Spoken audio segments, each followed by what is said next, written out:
não fosse o IMB, eu creio que eu não estaria desfrutando muitas coisas que Deus tem para mim através da palavra.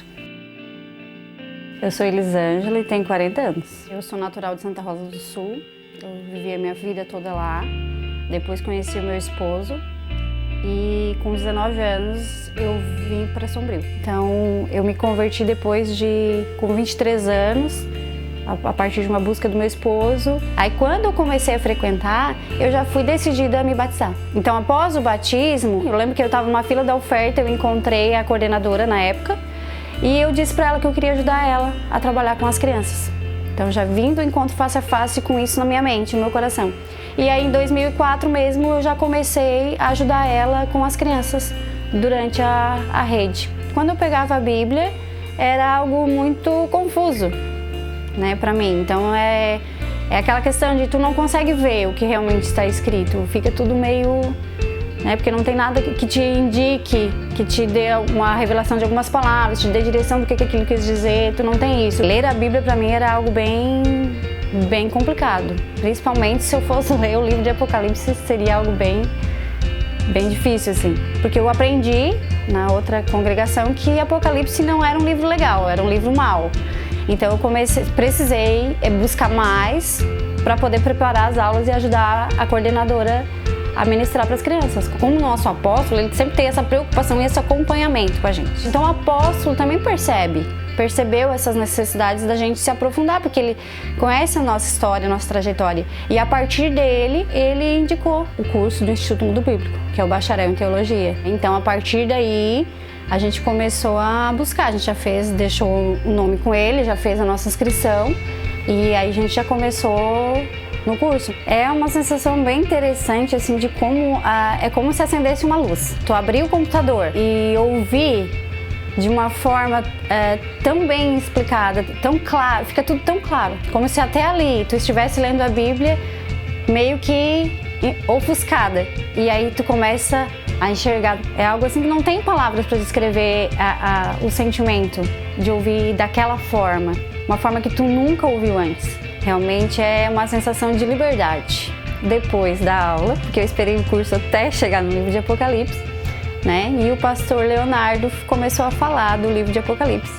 E quando ele começou a falar, meu Deus, aquele peso do livro de Apocalipse caiu por terra. Ele falava de uma forma tão interessante. A primeira frase que ele disse assim, ó: eu sei que muita gente tem medo do livro de Apocalipse. Eu disse, ele tá falando de mim, porque eu tinha esse receio de ler o livro, né? E quando ele começou a falar do amor de Deus, descrito no livro de Apocalipse, meu Deus, eu apaixonei. E realmente eu comecei a entender o amor de Deus descrito no livro de Apocalipse. Foi muito legal. A partir desse curso do IMB, eu comecei a ter muito mais segurança naquilo que eu passo para as crianças. Se não fosse o IMB, eu ia estar ainda num processo muito lento de aprendizagem. Ainda seria muito difícil. Eu creio que eu não estaria desfrutando muitas coisas que Deus tem para mim através da palavra. Com certeza isso me fortalece a permanecer. Estar lá e ter me aprofundado na palavra de Deus me fez com certeza ter mais convicção do que eu quero, que é trabalhar com as crianças, que é evangelizar elas e levar o amor de Deus para cada uma.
Olá, você tem andado preocupado, assustado com todas as notícias que você vê na televisão, na internet? Isso tem deixado seu coração apertado e você vê pessoas ao seu lado que estão confusas, assustadas, precisando de um apoio, de um incentivo, de um encorajamento? Pois é, eu sou o pastor Leonardo e hoje a gente vai conversar sobre pandemia e apocalipse. Uma conversa sem medo, porque a fé em Cristo Jesus precisa plantar no nosso coração esperança e algumas ferramentas que nos ajude a enfrentar tudo que a gente tem enfrentado. E você vê dentro da sua igreja, dentro da sua família, pessoas que estão mais confiantes, pessoas que estão mais otimistas e pessoas que estão profundamente assustadas, quase querendo flertar com uma depressão, com um pessimismo, se entregando por se sentirem muito assustadas. Sendo assim, eu quero trabalhar com duas imagens, a imagem do parto e a imagem do estalo. Porque essas duas imagens vão resumir de uma forma bem simples, mas bem significativa, a posição da igreja brasileira e até da posição da igreja mundial. Então a gente vê de um lado reformados, os tradicionais, as igrejas mais históricas, que têm essa percepção das coisas do fim relacionadas a um parto. Vou te convidar a ler Mateus capítulo 24, de 6 a 8, para a gente entender essa posição, essa primeira ideia. Nessa primeira ideia, vamos ler o texto então. E ouvireis de guerras e de rumores de guerras, olhai, não vos assusteis, porque é mister que isso tudo aconteça. Mas ainda não é o fim, porquanto se levantará nação contra nação, e reino contra reino, e haverá fomes, e pestes, e terremotos, em vários lugares. Mas todas essas coisas são o princípio de dores. O texto começa a trazer para a gente um relatório de eventos que vão acontecer e para que a gente esteja atento a ele, mas ao mesmo tempo que ele dá esse relatório de coisas para a gente, ele traz essa informação. Isso não é o fim, isso é o princípio das dores. Por isso que quando a gente vê pestes, pandemia, a gente já teve a peste negra, a gente já teve a gripe espanhola e agora a gente tem a Covid-19, percebe que isso não é novidade? Então a gente precisa estar atento a esses sinais, eles dão referência para a gente. Então, biblicamente, a gente está vivendo esse período de princípio das dores. E como a relação de tempo de Deus e a relação de tempo do ser humano é completamente diferente, a gente não pode fazer um cálculo matemático. O que a gente tem ao nosso favor é de perceber esses sinais, estar atentos a esses sinais e não nos deixar nos entregar ao desespero frente a essa realidade, porque a gente vai ver pessoas parlamentadas, né? A gente parece que a gente está dentro de um filme de ficção científica onde as coisas vão acontecendo. As pessoas ficam cada vez mais assustadas. A segunda visão, que é a visão talvez da grande maioria no Brasil, dos pentecostais, dos renovados, vão trabalhar em cima do mesmo texto, mas vão dar ênfase em uma outra parte. Então, cada um dos grupos está pegando o texto bíblico e cada um dos grupos está levando a sua ênfase para um lugar mais específico. Então, acompanha comigo. Porquanto, assim como nos dias anteriores ao dilúvio, comiam, bebiam, casavam e davam-se em casamento, até um dia em que Noé entrou na arca, e não o perceberam. Até que veio o dilúvio e os levou a todos, assim será também a vinda do Filho do Homem. Então, estando dois no campo, será levado um e deixado outro. Dentro dessa perspectiva, é esse estalo, é essa coisa imediata, incontrolável. Então, por isso que eu criei essa imagem do estalo, porque o que marca no coração e na percepção desses irmãos é justamente esse evento que é imprevisível, que a gente não consegue calcular, assim como o ladrão chega na casa de alguém, se o dono da casa soubesse a hora, ele se preparava, mas o ladrão sempre vai chegar numa hora onde que as pessoas não estão preparadas. Então essa coisa rápido, que não tem tempo para a gente reagir, que a gente não tem tempo de um reflexo para se proteger. Aquilo vem de uma forma tão imediata, um ficou, outro foi não conseguimos fazer nada. Então, essas duas imagens é o ponto de partida para a nossa conversa. Então, vamos à primeira imagem para a gente entender essa primeira posição. Então, é importante a gente entender que o texto, quando fala de sinais, ele está comparando os sinais às contrações de um parto de uma mulher, né? Então, todos aqueles eventos, guerras, fomes, terremotos, e se você vê a comparação dos textos, você vai ver que um dos sinais, ou seja, um movimento de contração, é que os cristãos vão ser odiados, cada vez mais odiados. Então, vamos pegar esse exemplo. Então, significa que a contração começa. A mulher começa a sentir algum desconforto, ela sabe que ainda não está na hora, mas ela já tem nitidamente a percepção que ela chegou na reta final do processo. O neném está para nascer, mas ela ainda tem algumas horas, ela ainda tem uma estrada ainda a trilhar. Então, quando a gente pensa que contrações e sinais são exatamente a mesma coisa, então vamos pegar esse sinal, essa contração dos cristãos sendo cada vez mais odiados. Então a gente vai perceber que ao passar do tempo, a igreja vai ser cada vez mais hostilizada. Você percebe que a igreja é hostilizada hoje? Sim. Você percebe que existe um certo desconforto, um olhar desconfortável para muitos cristãos hoje? Sim, em muitos lugares. Então, ao comparar contrações com sinais, você vai ver que vai existir uma intensificação. Esse ódio vai aumentar. Da mesma forma, viu lá que um texto estava apresentando pestes? Exatamente. Então, essas pestes vão se intensificar com o passar do tempo. E olha o que o texto diz pra gente. O mundo não vai terminar em peste. O mundo não vai terminar em terremoto. O mundo não vai terminar em guerra, mas essas coisas são sinais, simbolizando as contrações. Então, os primeiros sinais vão acontecendo e a gente precisa perceber que ao longo da história esses sinais não são novos. A gente vive esse período que pra gente já dura muito tempo, 2000 anos, mas que de acordo com a percepção bíblica é só o princípio das dores. Pastor, quanto tempo isso vai durar? A Bíblia não diz. A Bíblia só que diz para você não ficar desesperado, para você ficar atento e perceber isso. Você vai perceber então que esses sinais vão se intensificando. Viu a primeira foto? A mulher estava mais tranquila, olhando, pensativa. Essa foto aqui que a gente trouxe para ilustrar, a gente já vê que a mulher já está mais apreensiva, porque ela sente as contrações se intensificarem. A ideia é que os sinais vão ficar cada vez mais intensos, até que a hora de chegar, de dar à luz, vai chegar. Então esse vai ser o ápice.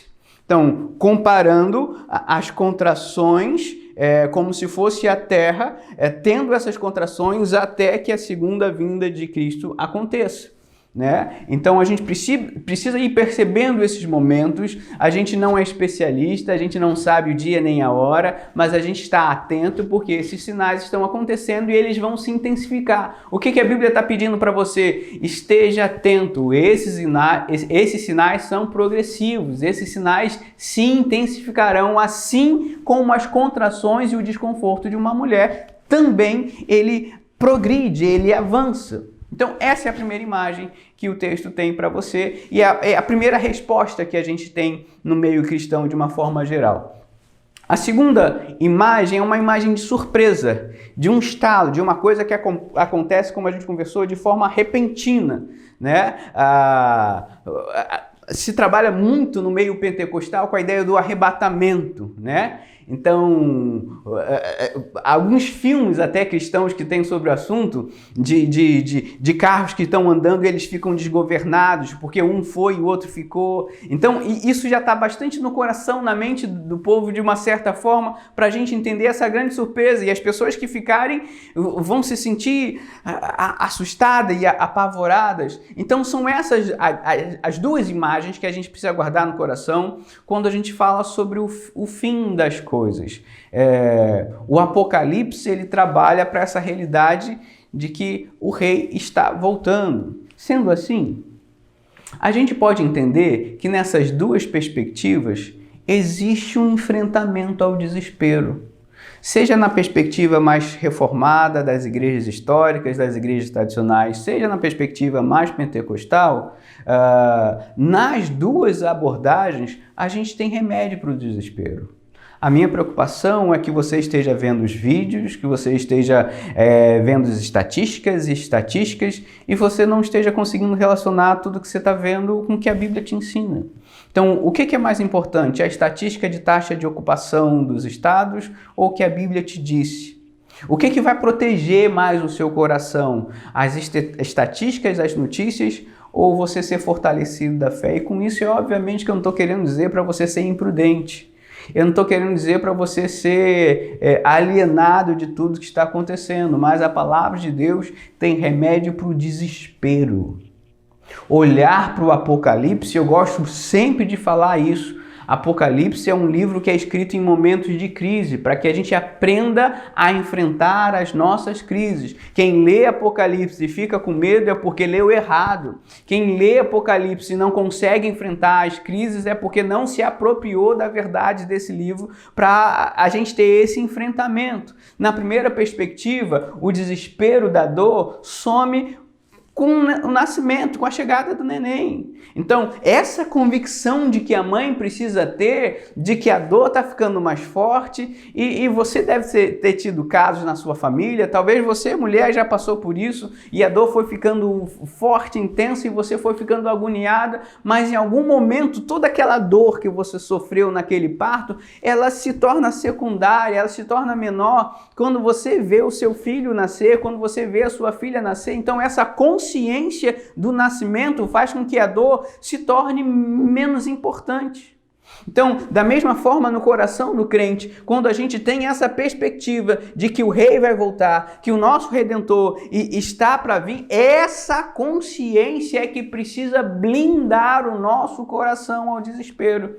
Por que tem tanto crente desesperado? Porque existe tanta pessoa desesperada? Porque não existe essa consciência da volta. Isso ainda não alcançou o seu coração, isso não alcançou ainda as suas entranhas, isso ainda não alcançou a realidade mais profunda do seu ser. Existe uma palavra cristã que é uma palavra muito bonita e cada vez mais esquecida, que é Maranata. Ó, vem Senhor Jesus. Esse desejo da alma, essa intensidade da alma que percebe que o seu lugar é junto ao seu Criador, que o seu lugar é junto ao seu Redentor. Então, quando essa mãe vê o seu filho em seus braços, toda a agonia, todos os nossos 9 meses, todos os enjoos, tudo isso fica reduzido a um lugar bem fundo, porque o prazer de estar com o seu filho no colo ressignificou todos aqueles momentos difíceis da gravidez. Da mesma forma, para o cristão, essa vontade, esse desejo de estar com Deus, isso precisa transformar o desespero em alguma outra coisa. Essa vontade e essa consciência precisa transformar o desespero em algum outro tipo de esperança. Infelizmente, no nosso meio, poucas pessoas têm essa expectativa que queima o peito.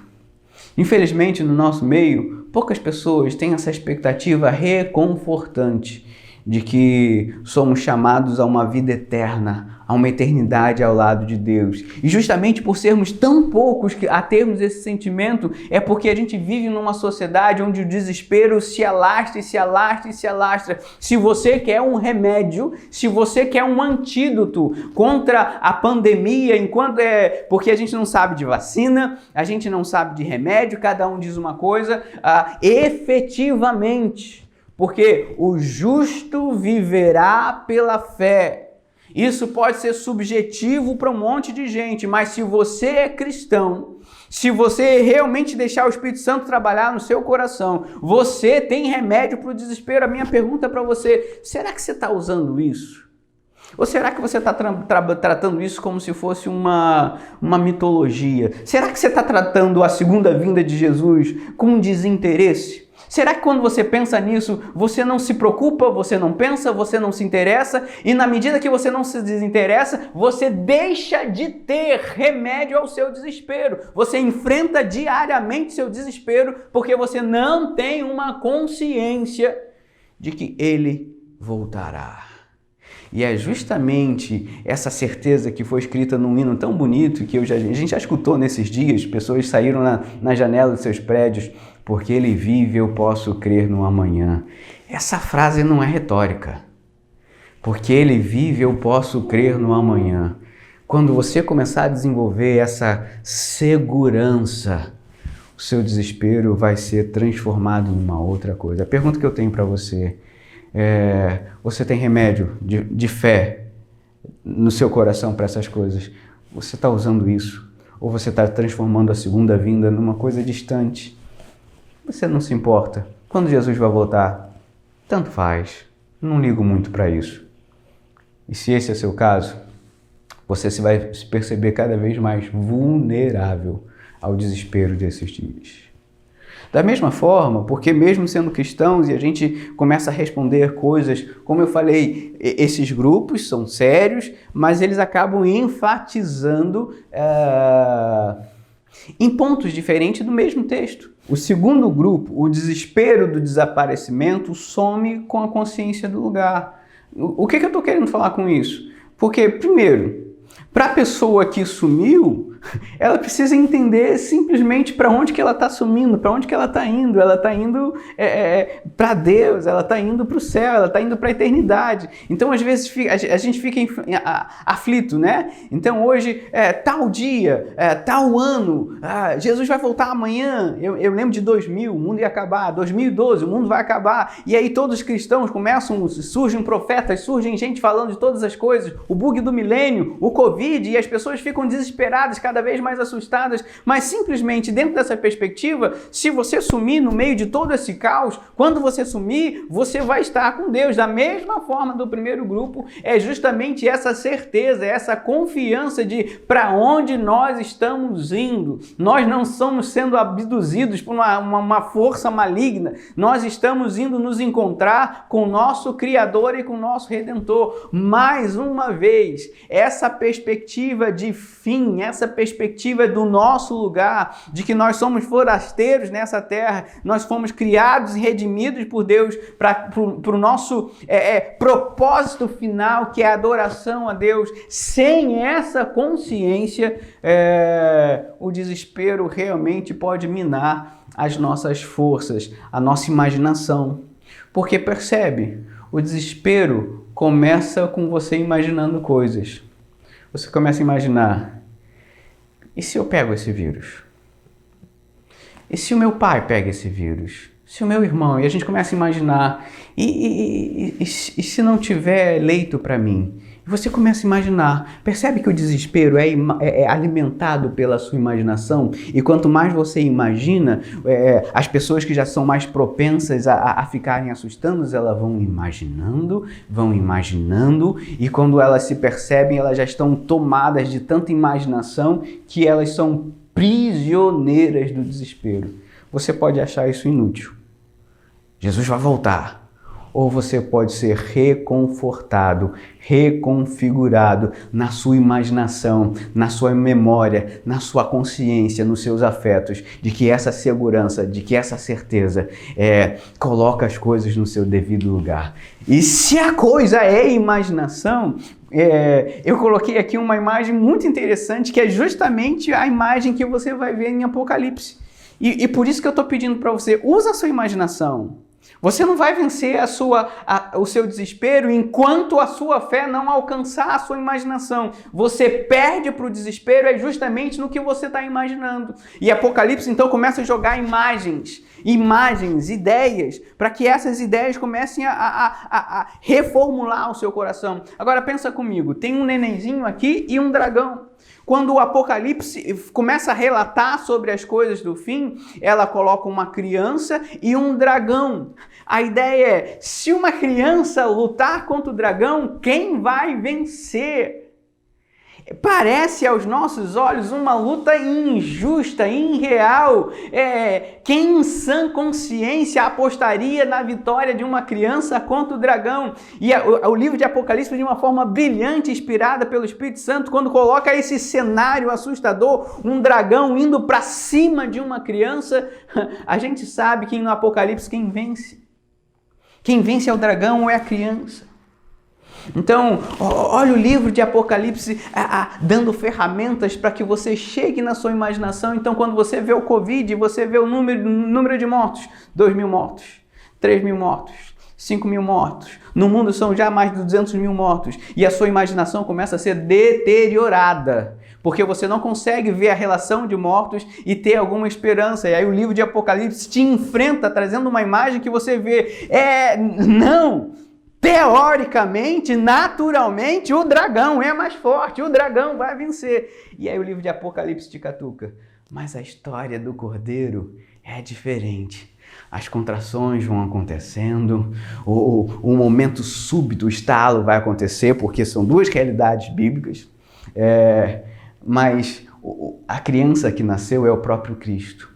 É o próprio Cristo que tem toda a força de vencer todas as forças do mal, seja em guerras, seja do ódio aos cristãos, seja das pandemias, seja das pestes. E o livro começa a ir além, porque depois ele traz a ideia de uma mulher grávida. E o dragão agora corre ou vai para enfrentar, perseguir a mulher grávida. Da mesma forma eu pergunto, bota isso na sua imaginação. Tem um dragão perseguindo uma mulher grávida. Essa mulher grávida vai conseguir fugir do dragão? Ou esse dragão facilmente, uma mulher sentindo dor, andando, né? Eu consigo lembrar da minha esposa com a barriga bem grande, botando a mão nas costas, andando com dificuldade, né? Parecia eu lembro da minha esposa, quando ela andava, ela parecia um pinguinzinho. E a gente tem essa imagem tão bem clara na nossa cabeça de mulheres grávidas não têm essa habilidade, não têm essa capacidade de conseguirem fugir quando forem enfrentadas por um ladrão e muito menos por um dragão. O Apocalipse, então, ele contraria a lógica, no sentido de que ele coloca elementos para vocês que não são óbvios.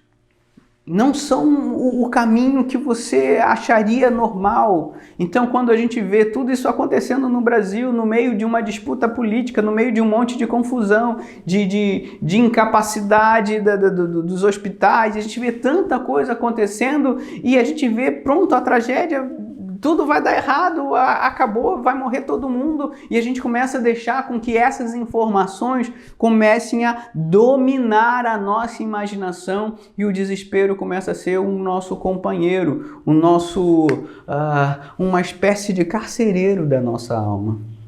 Infelizmente, nos dias de hoje, o desespero virou carcereiro de pensamentos de gente. O desespero virou carcereiro da alma de muitos irmãos em Cristo. E para que esse desespero deixe de ser um carcereiro da alma, a gente precisa deixar que o livro de Apocalipse exploda a nossa percepção. Uma mulher grávida, que aparentemente não tem nenhuma chance contra esse dragão, o texto vai dizendo que ela consegue fugir, ela consegue chegar num deserto, num lugar seguro, para que ela não seja. O texto está falando de uma forma muito simples, que apesar de todo o ataque do mal, apesar de todo o ataque das trevas, essa mulher consegue ser protegida pela graça e pela misericórdia do Cordeiro. Eu não estou falando que com isso significa que nenhum cristão vai morrer. Eu estou querendo dizer que existe uma força do Espírito Santo na vida do crente para a gente não se deixar levar, dominar pelo desespero. Use a sua imaginação. Parece que aquele lado mais fraco, que é irresistível, que é onde vai estourar. E a gente pode voltar no Antigo Testamento. Davi contra Golias. Quem vai ganhar? Você contra o vírus. Quem vai ganhar? Talvez no seu coração você esteja apontando hoje ou apostando hoje. Não, o vírus me ganha. É claro que a força do vírus para destruir o ser humano é fatal, é letal. Mas a gente está falando de não deixar que a gente fique olhando a vida pela janela, achando que agora a gente é prisioneiro, que a gente não tem mais possibilidade. As coisas passam, o tempo passa. A questão se o seu coração se tornou num cemitério provocado pelo seu desespero, ou seu coração ainda te faz alguém que tem fé. E ter fé não é ser irresponsável. Ter fé é não se deixar dominar pelo desespero.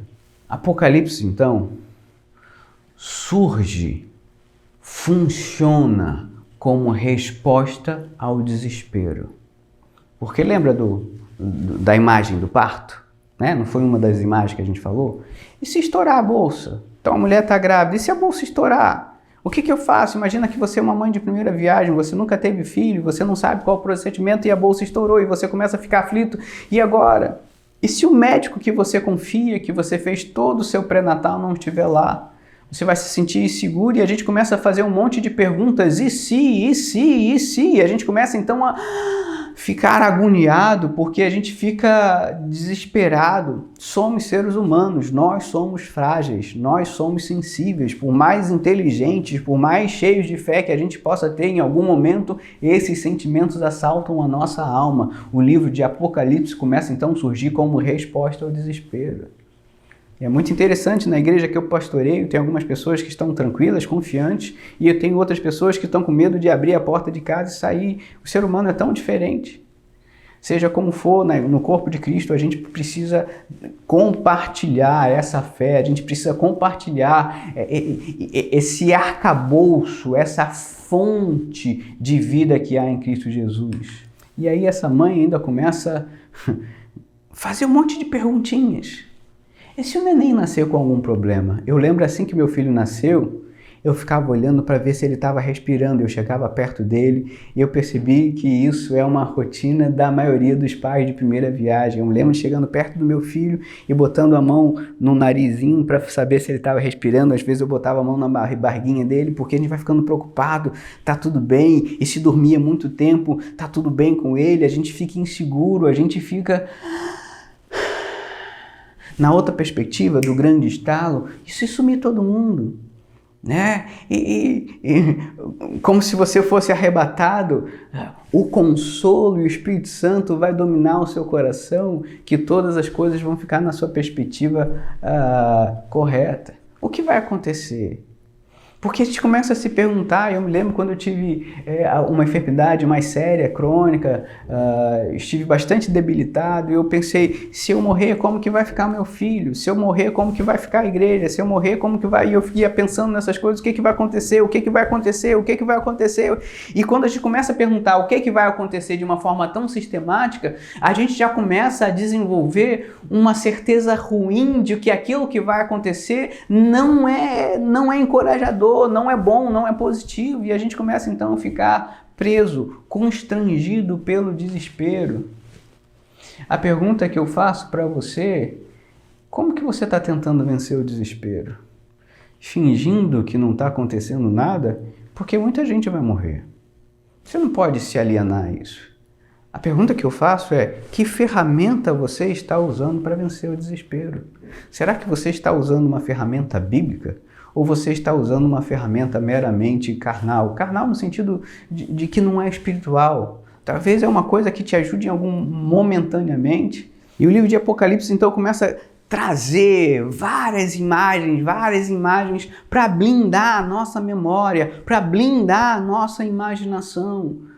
O profeta João foi inspirado de uma forma muito poderosa, muito sábio, porque a gente sabe que a imaginação é um lugar onde a gente ganha batalhas e onde a gente perde batalhas. E a gente começa então a imaginar o mal vindo sobre a gente como uma onda gigante vindo nos tragar. E a gente vê a besta, e a gente vê o Covid-19, e a gente vê o desemprego, e a gente vê a família, o familiar doente. E tudo isso vem sobre nós e a gente... Como que a gente responde em fé tudo isso? Por isso que o livro de Apocalipse traz para a gente uma resposta, um direcionamento. É o que a gente está conversando. Como se vence o desespero? Como que você está tentando vencer o desespero? Curiosamente, a Bíblia traz uma resposta extremamente simples.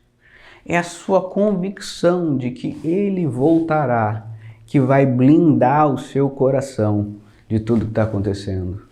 Se a sua realidade, se a sua percepção não contar com um dia, com a segunda vinda, com essa perspectiva de que aqui não é o seu lugar, Eu temo te dizer que as suas estratégias não vão te sustentar por muito tempo, porque o Covid-19 talvez não mate tantas pessoas. Mas lembra do que a gente conversou? Existe um ponto de chegada e existe um ponto de partida. O texto que a gente lê em Mateus é o princípio das dores, é uma jornada. A gente está em algum lugar entre a primeira contração e o momento final do parto. Então hoje, você caminha, estamos em 2020. Hoje nós enfrentamos questões financeiras e o Covid-19. Só que a gente vai continuar a nossa jornada. E a gente vai ver ondas mais fortes do que essa. E a gente vai ver guerras, e a gente vai ver pestes, e a gente vai ver fome, e a gente vai ver ódio, e a gente vai ver coisas mais difíceis do que essa. Talvez você consiga passar por essa. Mas o que a Bíblia está apresentando, oferecendo ao ser humano é que enquanto a gente caminha nessa jornada rumo à contração final, ao momento final, é a nossa confiança e a nossa segurança o único elemento capaz de vencer o desespero. Você pode comprar álcool em gel, e eu espero que tenha álcool em gel na sua casa. Você pode andar de máscara, e eu espero que você esteja usando máscara, mas nenhum dos elementos que a sociedade pode produzir tem força espiritual para combater o desespero que se instala dentro da imaginação, da memória e das afeições do ser humano. Ou a gente tem uma convicção firme: ele voltará para buscar os seus. E a gente começa a exclamar então: Maranata, ó vem Senhor Jesus.